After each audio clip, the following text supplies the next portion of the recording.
হাতের দিকে তাকিয়ে তারপর নীলার দিকে তাকালো আর বলল, নো নিড।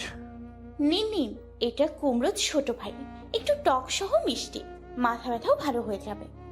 শাওন নীলার দিকে ভ্রু কুঁচকে তাকিয়ে বলল। শার্ট। কথাটা বলে শেষ করতে না করতেই নীলা কমলা লেবু খানিকটা শাওনের মুখে ঢুকিয়ে দিয়ে বলল। হ্যাঁ জানি, শাট আপ। শাওন অবাক হয়ে তাকিয়ে রইল। নীলা ততক্ষণে কমলা খেতে ব্যস্ত। খানিক বাদেই একজন ইংলিশে বকবক করতে শুরু করে দিল। আর কি, এই কোম্পানির 14 গোষ্ঠীর কাহিনী বর্ণনা করলো, যা বুঝলো। বর্ণনার শেষে হালকা মিউজিক ছেড়ে দিল। এমন বোরিং সেলিব্রেশন তো আমি বাপের জন্মে প্রথম দেখছি। অবশ্য কোম্পানির দায়িত্ব কার কাছে দেখতে হবে না, গরিলা একটা। সবাই সবার মতো ব্যস্ত, কিন্তু কয়েকটা মেয়ে বারবার নীলার দিকে তাকাচ্ছে। বুঝলাম না কেন। শাওনের মনে হয় মাথা ব্যথা করছে, তাই সে চুপচাপ টেবিলে বসে কপালটা ধরে আছে। নীলা কিছু বললে তো আবার ক্ষেপে যাবে, তাই নীলা আর চোখে মাঝে মাঝে তাকাচ্ছে, কিন্তু মুখে কিছু বলছে না। যে মেয়েগুলো নীলার দিকে তাকিয়েছিল তারা সুইটির কলিগ আর ফ্রেন্ড ছিল। ফ্রেন্ডদের মধ্যে দু একজন এমন থাকে যারা সর্বদা খোঁটা মেরে কথা বলতে ভালোবাসে। তেমনই একজন হলো লিলি। সে সুইটির দিকে এগিয়ে গিয়ে বলে উঠল, শাওনের সাথে ওই মেয়েটা কে রে? লিলি খুব ভালো করেই সব জানে, তাও এই প্রশ্ন করলো। সুইটি মুখে একটা হাসি দিয়ে বলল। মানে? লিলি মুচকি হেসে বলল, না আর কি, দেখেছি মেয়েটাকে। সত্যি মেয়েটা অনেক সুন্দর, তোর জায়গা নিয়ে নিয়েছে মনে হয়। টিটকিরি মারার জন্য যে এই কথাগুলো লিলি বলছে তা সুইটি বুঝলো। মুখের হাসি উবে গেল সুইটির। রীতিমতো রাগে গা জ্বলে যাচ্ছে ওর। যাক, নেভার মাইন্ড। একটু পরেই ডিনার নিয়ে সবাই বসলো। তখন সুমনা এসে বসতে বসতে বলল। তুমি তো সারাক্ষণ বসে রইলে। নীলা নিঃশব্দে হাসলো। ডিনার করার টাইমে শাওনের ফোন বাজলো। শাওন ফোন বের করে দেখে পুরো বন্ধ করে রেখে দিল। সুমনা বিষয়টা বুঝে কিছু বলল না। নীলা শুধু আর চোখে তাকালো। ডিনার শেষে সবাই যাবার জন্য প্রস্তুতি নিচ্ছে। কয়েকজন এখন আবার একটু ড্রিঙ্ক করছে। নীলা আর সুমনা ওয়াশরুমে গেল। ওয়াশরুম থেকে নীলা আগেই বেরিয়ে এলো। ওদের টেবিলের একটু দূরে দাঁড়িয়ে পড়ল, কারণ সুইটি শাওনের সাথে কথা বলছে। নীলা শাওনের সোজা পিছনে একটু দূরে দাঁড়ানো। সুইটির থেকে কিছু দূরে সেই মেয়েগুলো দাঁড়িয়ে কাহিনী দেখছে। নীলা কি হচ্ছে বুঝতে পারল না। নীলা এসে শুধু এইটুকুই শুনল। শাওন সুইটিকে বলল, Get the hell out of my sight and never show up again. নীলা চোখ বড়সড় করে চিন্তা করল। আমার জন্য বেঁধে গেল নাকি? এখন কি করব? আমার পা থাকবে তো? হঠাৎ সুইটি টেবিলে রাখা এক গ্লাস পানি নিয়ে শাওনের মুখে মারল। সুমনা সেই মুহূর্তে নীলার পিছনে এসে দাঁড়িয়ে হাঁ করে থেকে গেল, আর নীলা অবাক হয়ে ভ্রু কুঁচকে তাকালো। আশেপাশে যারা যারা ছিল সবাই হাঁ হয়ে গেল। ওই পাশে দাঁড়িয়ে থাকা মেয়েগুলোর কয়েকজন মুখ ঢেকে হাসছে, আর কয়েকজন হাঁ করে তাকিয়ে আছে। শাওন মুখটা হালকা ঘুরিয়ে নিয়েছিল, পরে আস্তে করে সুইটির দিকে ফিরল। অবশ্যই রেগে গেছে উনি, আমি জানি। আমিও তো একদিন মেরেছিলাম, কিন্তু এভাবে ওনার অপমান করা সুইটির ঠিক হচ্ছে না। তাই নীলা এগিয়ে গিয়ে অন্য এক টেবিল থেকে একটা মদের গ্লাস তুলে নিয়ে শাওনের সামনে গিয়ে দাঁড়িয়ে সুইটির মুখে মেরে দিল। সুইটি অনেক চমকে গেল, আর পরক্ষণে রাগে জ্বলে নীলার দিকে তাকালো। আশেপাশের মানুষদের এখন মুখের হাঁ আরো বড় হয়ে গেল। লিলি ফিক করে নিঃশব্দে হাসলো। নীলা আবেগে কাজটা করে তো ফেললো, কিন্তু এখন চোখ এদিক ওদিক করে চিন্তা করতে লাগলো। এখন সুইটি অনেক রাগ আর ক্ষোভ নিয়ে নীলার দিকে এমনভাবে তাকিয়ে আছে যেন নীলাকে কাঁচা চিবিয়ে খেয়ে নিবে। মেয়েটাকে সুন্দর মনে করেছিল, কিন্তু এখন মোটেও তা মনে হচ্ছে না। দাঁতে দাঁত চেপে বলল, হাউ ডেয়ার ইউ।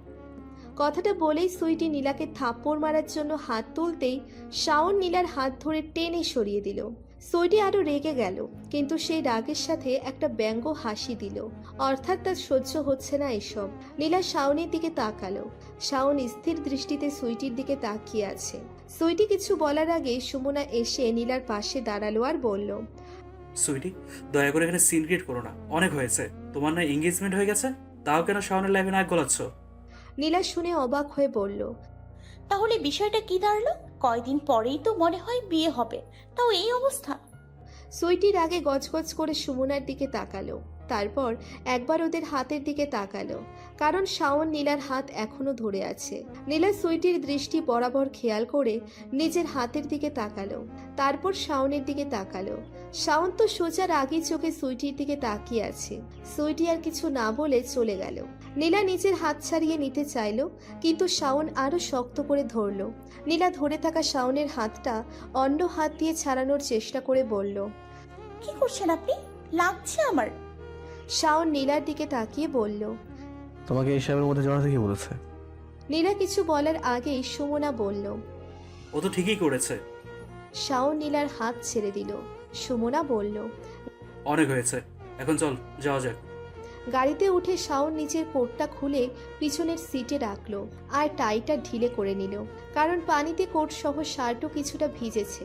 সুমনা এসে নীলার পাশের কাছে টোকা দিল। শাওন কাঁচ নামালো। সুমনা নীলাকে বলল। আবার দেখা হবে, আজকের জন্য অনেক সরি। কি থেকে কি হয়ে গেল? নীলা হালকা হেসে বলল। আবার দেখা হবে। সুমনা শাওনের দিকে তাকিয়ে বলল। তোর মাথা ব্যথা গেছে নাকি আমি ড্রাইভ করে দিয়ে আসবো? লাগবে না, পারবো। সুমনা নীলার দিকে তাকিয়ে বলল। নিজের বলার খেয়াল রেখো। নীলা এই কথাটা শুনে বিব্রতকর দৃষ্টিতে সুমনার দিকে তাকালো, আর শাওন সুমনার দিকে ভ্রু কুঁচকে তাকালো। তারপর সুমনা হাসি মুখে গুড নাইট বলে নিজের গাড়ির কাছে রওনা হলো। শাওন আবার কাঁচ উঠিয়ে দিতে যাওয়ার সাথে সাথে নীলা শাওনের হাত ধরে বলল। এটা খোলা থাকুক না। শাওন নীলার দিকে তাকিয়ে তারপর নিচের হাতের দিকে তাকালো। নীলা হাত সরিয়ে নিল। শাওন নীলার গায়ের দিকে তাকালো। নীলা বুঝতে না পেরে বলল। কি? Seat belt. নীলা খেয়াল করলো যে সিট বেল্ট পরেনি। তাড়াতাড়ি সিট বেল্ট লাগিয়ে নিল। শাওন গাড়ি স্টার্ট দিল। যাক, আজ জানালা খোলা পাওয়া গেল। অনেক সুন্দর বাতাস। বাইরে হাত বাড়িয়ে বাতাস অনুভব করতে লাগলো। শাওন গম্ভীর গলায় বলল। হাত ভিতরে রাখো। নীলা ভ্রু কুঁচকে শাওনের দিকে তাকালো। শাওন নীলার দিকে এক পলক তাকিয়ে আবার সামনে তাকালো। তারপর কাঁচ উঠিয়ে দিতে যেতেই নীলা হাত ভেতরে রেখে ভ্রু কুঁচকে তাকিয়ে বলল। হ্যাঁ রেখেছি, অফ করবেন না। তারপর জানালা দিয়ে বাহিরে তাকালো। বাতাস এসে নাক মুখে লাগছে। সত্যি অনেক ভালো লাগছে আজ। খোলা চুলগুলো বাতাসের কারণে উড়ে মুখে পড়ছে। বাসায় ঢুকতেই স্নোবেল সোফা থেকে লাফ দিয়ে নেমে নীলার কাছে দৌড়ে এলো। খুশিতে সে লেজ নাড়ছে আর লাফাচ্ছে। নীলা হাঁটু ভাঁজ করে স্নোবেলকে মাথায় হাত বুলিয়ে দিতে লাগলো। শাওন স্নোবেলের দিকে ভ্রু কুঁচকে তাকালো। তারপর নিজের কোটটা সোফার উপর রেখে সোফায় বসে পড়ল। কিছুক্ষণ কপালের দুই পাশ দুই হাতের 4টে আঙ্গুল দিয়ে চেপে ধরে তারপর সোফার পিছনে মাথাটা হেলিয়ে চোখ বন্ধ করে রইল। নীলা খেয়াল করে বুঝলো যে এখনো মাথা ব্যথা আছে। স্নোবেলকে ইশারায় চুপ করে বসতে বলল, কিন্তু সে এটা বুঝতে পারছে না। এটা শেখায়নি যে সে ওভাবেই লাফাচ্ছে, তাও ভালো মুখ দিয়ে ঘেউ ঘেউ করছে না। নীলা শাওনের পিছনে গিয়ে দাঁড়ালো। তারপর 7 পা চিন্তা না করেই ওনার কপালে হাত দিল। শাওন ফট করে নীলার হাতটা ধরে নিয়ে ওভাবেই চোখ খুলল। নীলা থমকে তাকালো। শাওন নীলার চোখের দিকে কিছুক্ষণ তাকিয়ে তারপর বলল। কি করছো কি তুমি? নীলা একটা ঢোক গিলে থেমে থেমে বলল। এটা করলে ঠিক হয়ে যায় মাথা ব্যথা। No need. বলেই মাথা তুলতে গেল নীলা। সাথে সাথে শাওনের 2 কাঁধ টেনে সোফার সাথে লাগিয়ে দিল। শাওন মাথা আবার পিছনে হেলিয়ে বিস্ময়কর দৃষ্টিতে তাকিয়ে বলল। হোয়াট দ্য হেল, কি করছো তুমি? নীলা ভ্রু কুঁচকে বলে উঠল। আপনার বাবা মা জন্মের সময় আপনার মুখে মধু দেয়নি? খ্যাট খ্যাট ছাড়া কিছু করতে পারে না, তাই চুপচাপ থাকুন। শাওন কি বলবে বুঝতে না পেরে তাকিয়ে রইল। শাওনের এভাবে তাকিয়ে থাকা দেখে নীলার নিজেরই তো কেমন কেমন লাগছে। শাওন ভ্রু কুঁচকে বলল। কি করতে যাচ্ছ? নীলা একটা ঢোক গিলে বলল। চোখটা একটু বন্ধ করেন তো। কেন? নীলা একটা নিঃশ্বাস ফেলে বলল। তাহলে আর কি, তাকিয়েই থাকুন। বলেই এদিক ওদিক তাকাতে লাগলো। শাওন মাথা তুলে বসলো। এদিকে স্নোবেল এত সময় নীলার মনোযোগ পাওয়ার জন্য পায়ের কাছে গা ঘেঁষে ঘুরে বেড়াচ্ছিল। তাই নীলা বসে স্নোবেলকে আদর করতে লাগলো। শাওন উঠে নিচের রুমে চলে গেল। নীলা আর চোখে তাকালো। তারপর আবার স্নোবেলকে নিয়ে ব্যস্ত হয়ে পড়ল। রাতের দিকে টেলিফোন বেজে উঠল। নীলা তখন ঘুমানোর জন্য মাত্র সোফায় বসেছে। ফোন তুলে কানে দিল। সুমনা ফোন করেছে। সুমনা জিজ্ঞেস করলো। ঘুমোচ্ছিলে? না, এখনো ঘুমাইনি। আমাদের ট্যুরের বিষয় বলেছিলাম, মনে আছে? নীলা ফোনটা অন্য কানে দিয়ে বলল, হ্যাঁ আছে। এই শুক্রবার যাব, রিসোর্ট বুক করে নিয়েছি, সব ফ্রেন্ডও ফ্রি। ভালো মতো ব্যাগ গোছাও, আর আমি তোমার জন্য ড্রেস কিনবো, মানে একসাথে কাল শপিংয়ে যাবো, ওকে? কিন্তু কোনো কিন্তু নয়, কাল যাচ্ছি ব্যাস। কাল ছুটি আমাদের অফিস, তাই শপিংয়ে যাব, এটা ফিক্সড। পরদিন সকালে সুমনা এসে বাসায় কলিং বেল চাপ দিল। নীলা সোফাতেই বসে স্নোবেলকে চুপ করতে বললে কিভাবে চুপচাপ বসে থাকতে হয় সেটা শেখাচ্ছিল। শাওন গিয়ে দরজা খুলে দিল।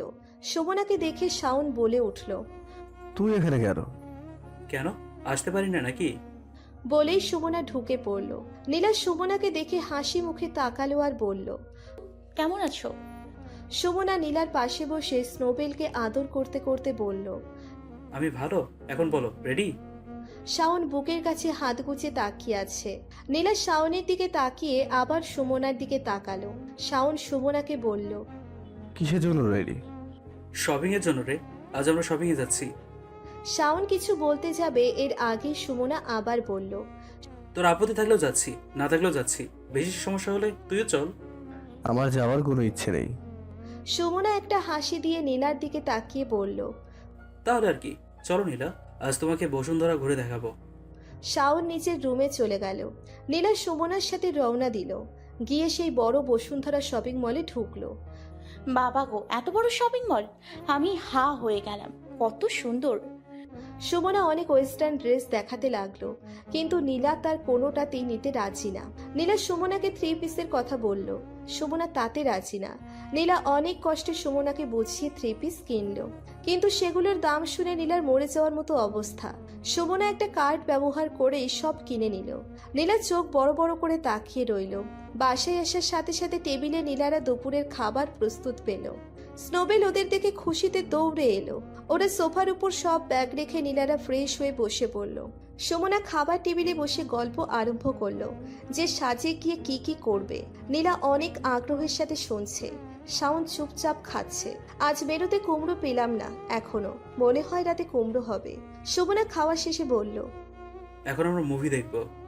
শোনার সাথে সাথে শাওন বলে উঠল, নিজের বাড়ি গিয়ে দেখ। কেন, তোর কি সমস্যা? ওসব মুভি এখানে চলবে না। সুমনা ভ্রু কুচকে তাকিয়ে বলল। কোন সব মুভি? শাওন সুমনার দিকে রাগী চোখে তাকালো। সুমনা বলল, বেবিস ডে আউট দেখবো। এদিকে সমস্যা আছে তোর আবার? বলেই সুমনা হাসতে লাগলো।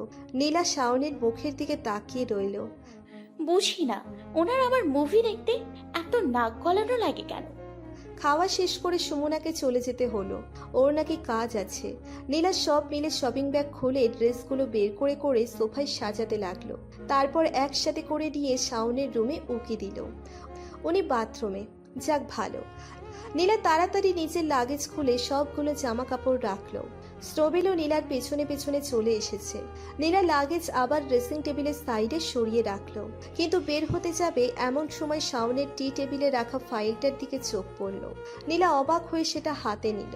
সেই হেয়ার স্টাইলের লোগো ডিজাইনের ফাইল।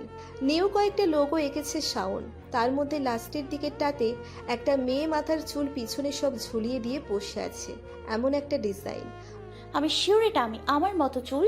তার চেয়ে বড় কথা, আমি এভাবে চুল শুকাই ফ্যান ছেড়ে। ভ্রু কুচকে তাকিয়ে রইল। হঠাৎ পেছন থেকে শাওন বলল, আমার জিনিস তোমাকে ধরতে মানা করেছি। নীলা ঘাড় ঘুরিয়ে তাকিয়ে নীলার মতো করে আঁকা ডিজাইন দেখিয়ে বলল। এটা আপনি আমাকে এঁকেছেন, তাই না? শাওন ভ্রু কুচকে তাকিয়ে বলল। তোমাকে আঁকতে যাবো কেন? বলেই ফাইলের দিকে হাত বাড়ালো। নীলার সাথে সাথে ফাইল নিয়ে সরে এসে পড়ল। মিথ্যু! শাওন কড়া চোখে তাকিয়ে বলল। এদিকে দাও ফাইলটা। স্নোবেল ওদের দুইজনের মাঝ বরাবর বসে একবার নীলার দিকে একবার শাওনের দিকে তাকাচ্ছে। আমাকে কেন এঁকেছেন? শাওন রেগে বলল। Shut up! কিসের শাট আপ? শাওন নীলার দিকে এগিয়ে এসে নীলার হাত ধরে টান দিতেই নীলা মাঝখানে বসে থাকা স্নোবেলের সাথে পায়ে বেঁধে ব্যালেন্স হারিয়ে ফেলল। কারণ স্নোবেলের গায়ে যেন পা না লাগে। সেইভাবে পা ফেলতে গিয়ে শাওনের বুকে এসে পড়ল। নীলা নিচেই চমকে গেল। তাড়াতাড়ি নিজেকে সামলে নিয়ে সরে দাঁড়ালো। শাওন এক টানে হাত থেকে ফাইলটা নিয়ে গেল। নীলা হা হয়ে গেল। শাওন গম্ভীর গলায় বলল, গেট আউট! তারপর ফাইল নিয়ে ব্যালকনিতে চলে গেল। নীলা মুখ ভেঙচি দিয়ে বের হয়ে গেল। নীলা সন্ধ্যার দিকে টিভি দেখতে বসলো। কার্টুন চ্যানেলে এখন যেটা হচ্ছে সেটা নীলা দেখে না। চ্যানেল চেঞ্জ করতে গিয়ে ক্রিকেট খেলার চ্যানেল চলে এলো। কতদিন পর ক্রিকেট। গ্রামের মাঠে বসে খেলা দেখার মজাই আলাদা ছিল। সেটা এখন টিভিতে দেখেই কাটাই। কি আর করব, ইন্ডিয়ার নিজেদের মধ্যেই খেলা হচ্ছে, কিন্তু এরা ভালোই খেলছে। নীলা মনোযোগের সাথে দেখছে। স্নোবেল নীলার কোলে মাথা রেখে চুপচাপ বসে আছে। ছক্কা মারার সাথে সাথে নীলা খুশিতে লাফিয়ে জোরে বলে উঠল, ছক্কা! নোবেল বেচারা উল্টে পড়ে গেল সোফায়। নীলার সেদিকে খেয়াল নেই। পেছন থেকে শাওন বলে উঠল, হ্যাঁ শাট আপ, চিল্লাচ্ছ কেন? নীলা ঘাড় ঘুরিয়ে তাকালো। উনি কিচেনে ছিলেন কখন থেকে? যাই হোক, নীলা শাওনকে পাত্তা না দিয়ে খেলায় মনোযোগ দিল। স্নোবেল আবার নীলার কোলে এসে মাথা দিল। কিছুক্ষণ পর চার মারার সাথে সাথে নীলা আবার লাফিয়ে উঠল। স্নোবেল এবার সোফা থেকে নিচে পড়ল। নীলা এবার খেয়াল করে জলদি জলদি স্নোবেলকে সোফায় তুলল। শাওন বলে উঠল, তুমি কি বাচ্চা? সাধারণ ক্রিকেট দেখে লাফিয়ে বেড়াচ্ছ? নীলা শাওনের দিকে ফিরে বলল, আপনার এত সমস্যা হচ্ছে কেন? আমার পা আমি লাফাচ্ছি, আপনি দয়া করে আপনার কুমড়ো ভাজেন আর খান। বলেই মুখ ঘুরিয়ে নিল। ওনার চোখ গরম দেখার টাইম নেই, উনি ওনার রান্নার শান্তিতে করলেই তো পারে। স্নোবেল এবার আর নীলার কোলে মাথা দিল না। সোফাতে বসে লেজ নাড়াতে লাগলো। পরবর্তী খেলা আর বেশি জমল না, কারণ পিছনে এক জম আছে। লাফালাফি না করেই দেখতে লাগলো। রাতের খাবারে আবার কুমড়ো, সাথে আছে ডাল আর গাজর ভাজি। নীলা আর স্নোবেল মুখ চাওয়াচাওয়ি করতে লাগলো। শাওন ভ্রু কুচকে তাকিয়ে বলল, এই কি সমস্যা তোমার? নীলা মনে মনে বলল, আপনি আর আপনার কুমড়ো হলো আমার আর আমার স্নোবেলের সমস্যা। যাক, কি আর করার। একটা ম্লান হাসি দিয়ে বলল, কিছুই না। স্নোবেল না খেয়েই রইল, কারণ আজ মাছ নেই আর ডাল দিয়েও সে খাবে না। কি আর করার। তবে সকালে ঘুম থেকে উঠে বসে টি টেবিলের উপর তাকিয়ে স্নোবেলকে পেল না। উঠে দাঁড়িয়ে এদিক ওদিক খুঁজতেই দেখল যে সে রাতের মাখা ডাল ভাতই খাচ্ছে। যাক ভালো, খিদে লাগলে সবই খাওয়া যায়। সকালে শাওন অফিসে চলে যাবার পর সুমনা ফোন করলো, এটাই জানানোর জন্য যে কাল সবাই সাজেক যাচ্ছি, আর সুমনা ওদের শাওনীলাকে দুজনকেই এখান থেকে পিক করে নিবে। খুশি লাগার জায়গায় লাগছে অন্যরকম। তাও ব্যাগ প্যাক করে ফেললাম। এখন স্নোবেলকে কি করব? শাওনও তোকে নিতে দেবে বলে মনে হয় না। আমরা ওখানে যাওয়ার সাথে একদিন থাকবো। স্নোবেল বসে বসে লেজ নাড়ছে। নীলা ম্লান চোখে ওর দিকে তাকিয়ে আছে। পরের দিন খুব ভোরে শাওন নীলাকে টেনে ঘুম থেকে উঠিয়ে দিল। নীলা ঘুম ঘুম চোখে তাকিয়ে বলল, এখন আবার কি হলো? শাওন একটা বিরক্তির নিঃশ্বাস ফেলে বলল, সুমনা চলে এসেছে। নীলা ঘুম ঘুম ভাব নিয়ে বলল, তা আমি কি করব? সামনের সোফা দুটোতে বসে দেন, আমি ঘুমাই। শাওন ওর এক হাত দিয়ে নীলার মুখটা চেপে ধরে ওর দিকে তুলে বলল, সাজেক যাচ্ছি আমরা আজ। উফ! বলেই নীলা শাওনের হাতটা ছাড়িয়ে নিয়ে বলল। আমার গালটা এখন ব্যথা করে দিল। তারপর দুই হাত গালে দিয়ে ভ্রু কুচকে তাকালো। শাওন গম্ভীর গলায় বলল, জলদি করো। সাথে সাথে কলিং বেল বাজলো। শাওন গিয়ে খুলে দিল। সুমনা এসেছে। নীলা ঘাড় ঘুরিয়ে তাকালো। তুমি সোফায় বসে আছো কেন? রেডি হবে না? নীলা জলদি করে উঠে দাঁড়িয়ে বলল, হ্যাঁ। এক্ষুনি হব। বলেই লাগেজ থেকে একটা হলুদ 3 পিস নিয়ে বাথরুমে ঢুকে পড়ল। সবাই রেডি হয়ে সুমনার গাড়িতে উঠল। এখান থেকে এগিয়ে গিয়ে সামনে এক জায়গায় যাবে, যেখানে সব ফ্রেন্ডরা থাকবে। সবার জন্য একটা এসি বাস পুরো ভাড়া করা হয়েছে। সেই বাসেই প্রথমে যাবে, তারপর জিপ গাড়ি নিয়ে সাজেক যাবে। সুমনার ড্রাইভার গাড়ি চালাচ্ছে, তার পাশে সুমনা, পিছনে নীলা আর শাওন, আর নীলার কোলে স্নোবেল। সুমনা স্নোবেলকে ড্রাইভারের সাথে ওর নিচের বাড়িতে পাঠিয়ে দিবে। যদিও নীলা নিয়ে যেতে চায়, তাও গরিলাটার জন্য হবে না। সুমনার গাড়ি থেকে নেমেই নীলা বাস দেখতে পেল।